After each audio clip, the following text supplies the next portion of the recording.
1982 in the music hall. How many of you here were there? God bless you. In 1984, a very brave rabbi, Jack Siegel, invited us to come to Betty's show.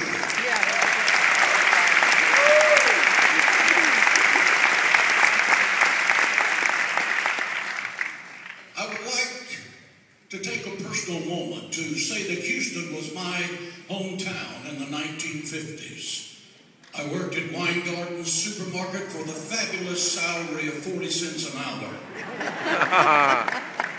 Attended George Washington Middle School and Reagan High School. While at Reagan, I was privileged to have one of the finest educators in the history of Houston Independent School District as a coach, a mentor, a living example of excellence, integrity, honor, and faith in God. That man was Joe Tusa.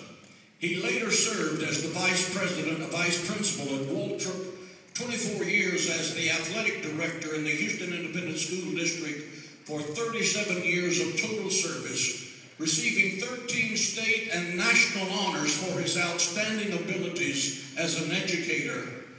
This past week, the Houston Independent School District honored him by renaming the Delmar Athletic Facility the Joe Tusa Athletic Complex. Would you put your hands together and welcome one of the great educators in the history of Houston, Joe Tusa.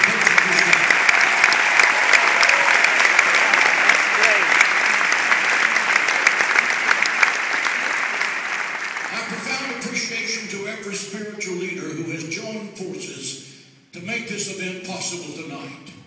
I want to answer the question that is asked so many times. How did an eye to honor Israel get started over 30 years ago? As Lee once said, I went to Israel in 1978 as a tourist and came home a Christian Scientist.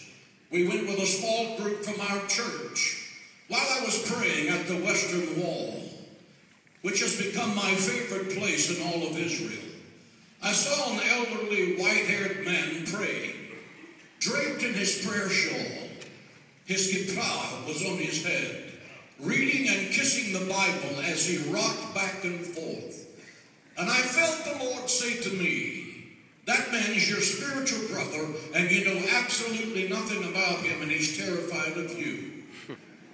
I was there with a prayer list of things I thought were very important.